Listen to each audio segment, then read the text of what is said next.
తెలంగాణ రాష్ట్ర రాజకీయాలు రోజు రోజుకి చాలా ఆసక్తికరంగా మారుతున్నాయి. వాస్తవానికి స్థానిక సంస్థల ఎన్నికలు జరిగినప్పుడు, ఇప్పుడు మున్సిపల్ ఎన్నికలు ఇలాంటివి జరిగినప్పుడు ఖచ్చితంగా అధికార పార్టీదే ఆధిక్యత ఉంటది. ఇంకా తిరిగి ఉండదు.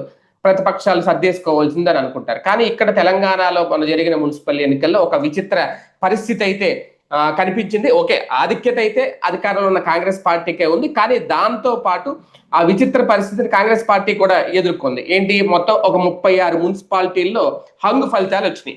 సో ఇప్పుడు ఎవరొకరితో కలిసి ముందుకెళ్లే పరిస్థితి. వాస్తవానికి భారతీయ జనతా పార్టీ కానీ, బీఆర్ఎస్ కానీ, కాంగ్రెస్ కానీ ఎవరికి వాళ్ళు ముగ్గురు మూడు కత్తుల్లాగా పోరాడిన సందర్భం. కానీ ఇప్పుడు ఎక్కడ ఎవరు తగ్గుతారు, లేదు అలాంటి పరిస్థితి లేకుండా ముందుకెళ్తారు. ఇప్పటికే క్యాంప్ రాజకీయాలన్నీ మొదలైపోయినాయి. అంటే ఈ హంగ్ అనేది ఏర్పడడం, అది కూడా 36 మున్సిపాలిటీల్లో దేనికి సంకేతం? ఒక పక్క మొన్నటి వరకు కేటీఆర్ నో బీఆర్ఎస్ నో తక్కువ అంచనా వేసి ఇప్పుడు లేదు బీఆర్ఎస్ తన సత్తా చూపించుకుందా దాదాపుగా చాలా చోట్ల అని అనుకోవాలా? అదే నేపథ్యంలో 1వ స్థానానికి పోటీలో ఉన్నాము అని చెప్పుకున్న భారతీయ జనతా పార్టీ 3వ స్థానానికి పరిమితం అయిపోవడం వెనక కారణం ఏంటి? ఇవన్నీ చర్చించే ప్రయత్నం చేద్దాం. సార్, అసలు ముందు ఇలాంటి విచిత్ర పరిస్థితి కాంగ్రెస్ పార్టీ కూడా ఊహించుండదా? మున్సిపల్ ఎన్నికల్లో ఈ ఫలితాలు వస్తాయని. ఏంటి దీనికి గల ప్రధాన కారణం అనుకోవాలి? 2014లో ఎన్నికలు జరిగినాయి, మున్సిపల్ ఎలక్షన్స్. అప్పుడు జరిగింది మెయిన్ అసెంబ్లీ ఎలక్షన్స్కి ముందు జరిగినాయి. 2014 జనవరి ఫిబ్రవరిలో జరిగినాయి. అప్పుడు ఉన్నది ఎవరు? కిరణ్ కుమార్ రెడ్డి ముఖ్యమంత్రి.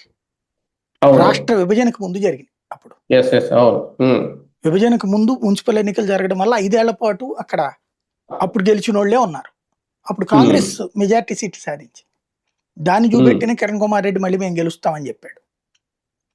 కానీ దానికి మెయిన్ ఎలక్షన్స్ కి పొంతన ఉండదు, స్థానిక ఎన్నికలకి. అది పక్కన పెడితే విభజిత తెలంగాణలో రాష్ట్ర విభజన తర్వాత జరిగిన ఎన్నికలు, మొట్టమొదటి ఎన్నికలు 2020 కేసీఆర్ వచ్చాక. ఆంధ్రప్రదేశ్లో కూడా ఆ 2014లో అయిపోయాక 2018-19 నాటికి అయిపోయినాయి చాలా మున్సిపాలిటీలు, కార్పొరేషన్ చెయ్యాల చంద్రబాబు నాయుడు. దాన్ని జగన్ వచ్చాక ఎలక్షన్ పెట్టాడు. 2 చోట్ల లోకల్ బాడీస్ ఎలక్షన్ జరిగినాయి. తెలంగాణలో అప్పుడు జరిగినటువంటి 2020 ఎన్నికల్లో కాంగ్రెస్ పార్టీకి వచ్చింది కేవలం 4 మున్సిపాలిటీలు, కార్పొరేషన్ కూడా 4 మున్సిపాలిటీలు. మిగతా క్లీన్ స్వీప్ చేసేసింది టిఆర్ఎస్. అదే సందర్భంలో బీజేపీ 2 మున్సిపాలిటీలు గెలుచుకుంది. బీఆర్ఎస్ మిగతా అన్ని ఎంఐఎం 2 సాధించింది. ఇది అప్పుడు జరిగింది. దాంతో పోల్చుకుంటే అధికారంలో ఉన్న కాంగ్రెస్ పార్టీ ఇప్పుడు చాలా పూర్ పెర్ఫార్మెన్స్ అని చెప్పాలి. టోటల్గా గత ఎన్నికలతో పోల్చుకుంటే, 20తో పోల్చుకుంటే అద్భుతం, నో డౌట్. కానీ అసెంబ్లీ ఎలక్షన్స్ తో పోల్చుకున్న తక్కువ పెర్ఫార్మెన్స్ అని చెప్పాలి. ఎందుకయ్యా అంటే ఇవాళ టోటల్ పర్సంటేజ్ రిలీజ్ చేశారు. 39% కాంగ్రెస్ ఓటు, 39. అప్పుడు వచ్చిన ఏది టిఆర్ఎస్కి వచ్చిన ఓట్లు అప్పుడు దాదాపు 52% ఎంత వచ్చినాయి ఆ టైంలో. దాంతో పోల్చుకుంటే తక్కువే కదా వీళ్ళు. రెండవది, అప్పుడు 4 మున్సిపాలిటీలే కదా వీళ్ళు గెలుచుకుంది. ఇప్పుడు బీఆర్ఎస్ 14 మున్సిపాలిటీలు గెలుచుకుంది. ఇంకొక 15లో సింగిల్ లార్జెస్ట్ ఉంది. సరే, కొన్ని తిమ్మిని బమ్మిని చేసి కాంగ్రెస్ తీసుకోవచ్చు, బట్ ఇంకో 14 సింగిల్ లార్జెస్ట్ ఉంది. ప్లస్ బీజేపీ 2 కార్పొరేషన్లో సింగిల్ లార్జెస్ట్, దాదాపుగా 10 మున్సిపాలిటీల్లో సింగిల్ లార్జెస్ట్ వచ్చింది ఇక్కడ. అంటే తెలంగాణ ఎలక్షన్స్ ని సరిగ్గా బాధ్యతాయుతమైన భాషలో మాట్లాడాలంటే ట్రయాంగులర్ ఫైట్ నడుస్తుంది. Upper hand Congress, but triangular fight. One sided victory వైపుకి కాంగ్రెస్ లేదు. ఇంకా పూర్తిగా కాంగ్రెస్ నమ్మకపోవడం కాదు, నమ్మకం తగ్గుతోంది. ఇది గుర్తుపెట్టుకోవాలి. నమ్మకం మొదట అసెంబ్లీతో పోల్చుకుంటే పార్లమెంటు సందర్భానికి బీజేపీకి ఇచ్చినటువంటి దాంతో పోల్చుకుంటే ఇప్పుడు తక్కువే బీజేపీకి. కానీ బీజేపీ ఇవాళ 3rd లార్జెస్ట్ గా ఎమర్జ్ అయింది అక్కడ భారీ స్థాయిలో.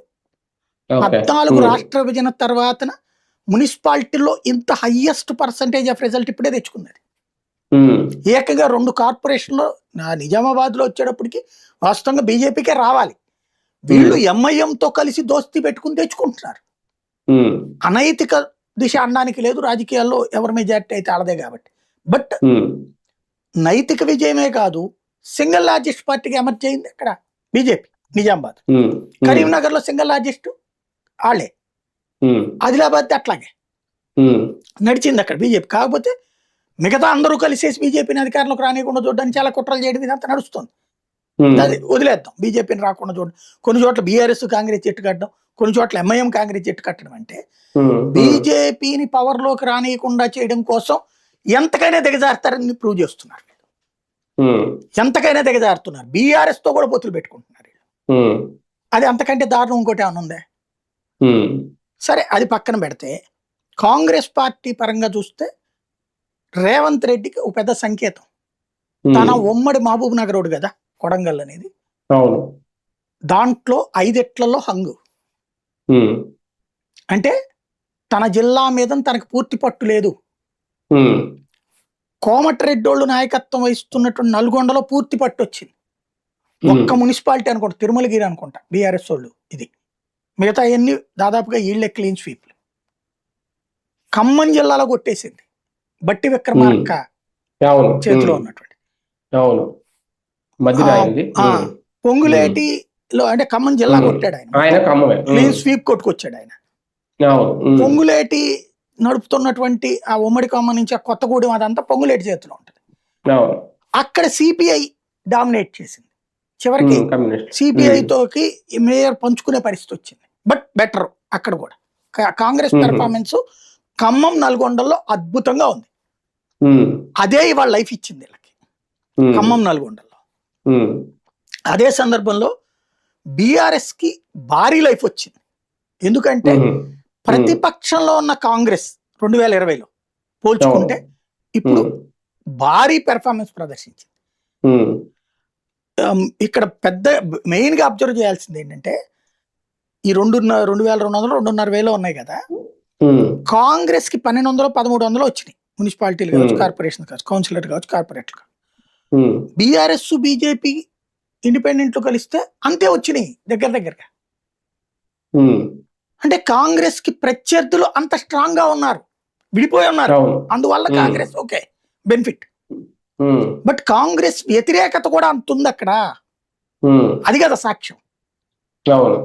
బీఆర్ఎస్, బీజేపీ, ఎంఐఎం, తర్వాత ఇండిపెండెంట్లు వీళ్ళందరికీ వచ్చిన సీట్లు కౌన్సిలర్లు, కార్పొరేటర్లు కలిపితే కాంగ్రెస్ కంటే ఒక 50 ఎక్కువ ఉన్నాయి. సరే, ఎలక్షన్ రాజకీయంలో ఎవరికి ఎక్కువ సీట్లు ఉంటే వాడే ఫైనల్.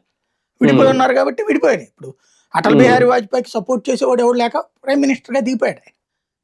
ప్రత్యర్థులందరూ కలిపి అప్పుడు విపి సింగ్, దేవగౌడ, అతని పేరు ఏంది, దేవగౌడ, గుజరాల్ గెలిచారు. అప్పుడు ప్రత్యర్థులు కలవడం వల్ల అట్లాంటి ఇప్పుడు కాంగ్రెస్ సాధిస్తోంది తప్పించి ఇండివిజువల్ గా వచ్చేటప్పుడు ఒక 50 చోట్లది వాళ్ళు పర్ఫెక్ట్, మంచి విజయం, నో డౌట్.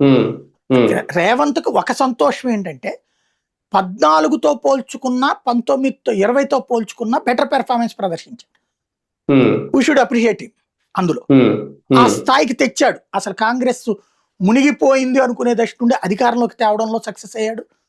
అలాగే మొన్న లోకల్ బాడీ అదే 3 వీటెట్లో గెలిచాడు, లోకల్ బాడీస్ లో గెలిచాడు, ఇక్కడ సాధించుకొచ్చాడు. కానీ క్రమంగా మొన్న లోకల్ బాడీస్ నుంచి అర్థమవుతున్న పాయింట్ ఏంటంటే గ్రౌండ్ లెవెల్ పట్టు తగ్గుతోంది కాంగ్రెస్ కి, బీఆర్ఎస్ పుంజుకుంటోంది. ఇప్పుడు దాదాపు 36% ఓట్లు అంటే ఆషామాషినా వీళ్ళకి. ఇప్పుడు ఆ డేటా వాళ్ళ ఎన్నికల సంఘం రిలీజ్ చేసిన డేటా చూస్తే అది స్పష్టంగా కనబడుతున్నటువంటి పర్సంటేజీల పరంగా. అందులో ఇప్పుడు నా దగ్గర ఉన్నటువంటి లెక్క చూస్తే 40 ఇది కాంగ్రెస్ కి 39%, బీఆర్ఎస్ కి 29%, బీజేపీకి 16%. అంటే మున్సిపాలిటీలు అయితే 14% అట, మున్సిపాలిటీలు కార్పొరేషన్లు కలిపితే 16%. అలాగే మున్సిపాలిటీలు కార్పొరేషన్లు కలిపితే కాంగ్రెస్ 39%, బీఆర్ఎస్ 29%. అంటే బలమైన ప్రత్యర్థి 39% అంటే నీ వ్యతిరేకులు ఎంతమంది ఉన్నారు? 61.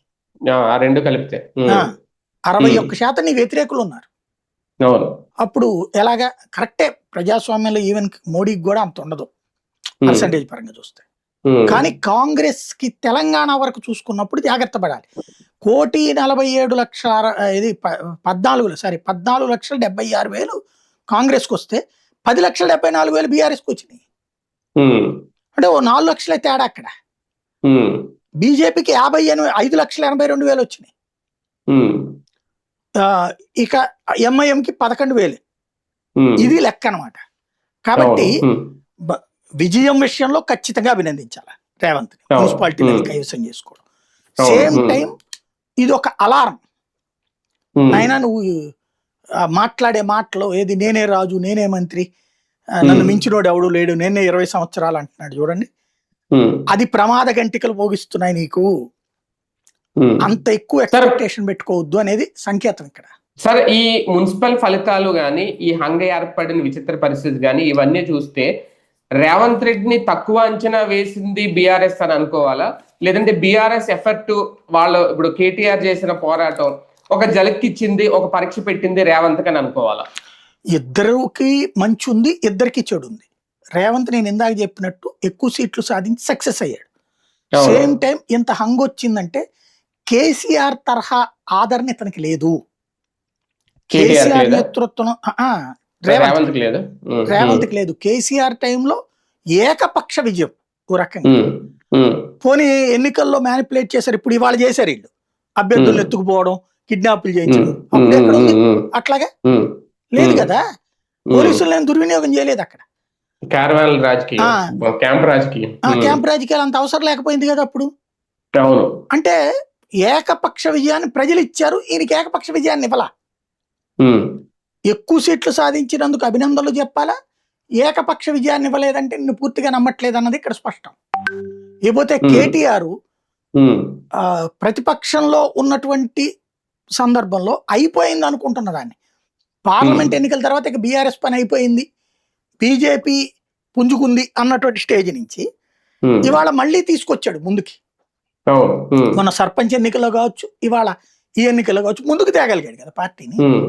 చాలా ముందుకు తెచ్చినట్టు ఇప్పుడు 29 ఆషామాషి ఏం కాదు. దాంతో పాటు ఒక 16 మున్సిపాలిటీలు గెలుచుకోవడం, ఇంకో 10-15 దాకా సింగిల్ లార్జెస్ట్ రావడం అంటే ఆషామాషి ఏం కాదు. తద్వారా కేసీఆర్ కి మంచి ఊపు తెచ్చింది. మైనస్ ఏంటంటే ఇంతకంటే ఇంకా పెర్ఫార్మెన్స్ ఎక్కువ ఎక్స్పెక్టేషన్ ఉంటుంది. లైక్ కవిత లాంటి వాళ్ళు మాట్లాడినట్టు అది ఉంటుంది, అది సహజం. బట్ నన్ను అడిగితే రేవంత్కి అసెంబ్లీ ఎలక్షన్స్, పార్లమెంట్ ఎలక్షన్స్ తో పోల్చుకుంటే మైనస్. కేటీఆర్ కి ఆ ఎన్నికలతో పోల్చుకుంటే ప్లస్. ఇది అది లెక్క. బీజేపీ పుంజుకుంది అనమాట. మరి ఒక రకంగా ఆ ఓట్ 16% అంటే బీజేపీ పుంజుకుందని అనుకోవాలి. 1998 తర్వాత లోకల్ బాడీస్ ఎలక్షన్స్ లో కూడా ఆ శాతం ఓట్లు సాధించింది. అది అంటే విడిగా అసెంబ్లీలో 98లో 18% సాధించింది బీజేపీ.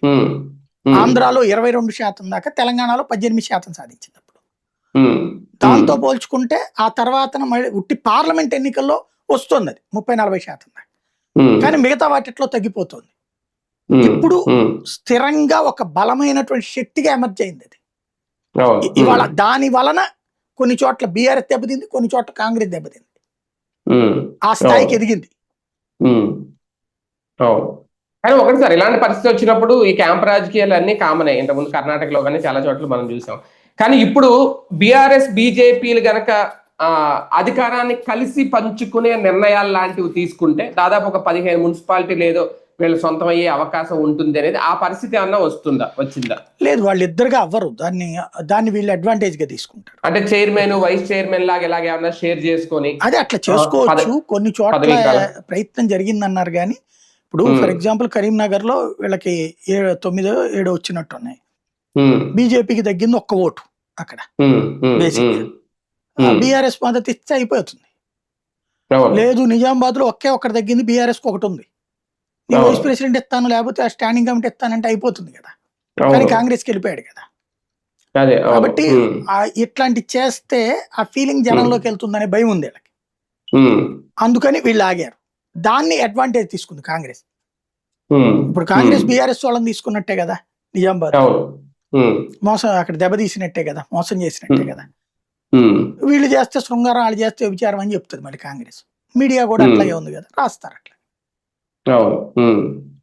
కానీ గ్రౌండ్ లెవెల్లో ఈ ఎన్నికలు ఒక రకంగా ఇటు బీఆర్ఎస్ కి కాంగ్రెస్ కి ఈ రెండు పార్టీలకి ఒక అలర్ట్ తో పాటు ఒక డేంజర్ బెల్ కూడా మోగించాయి.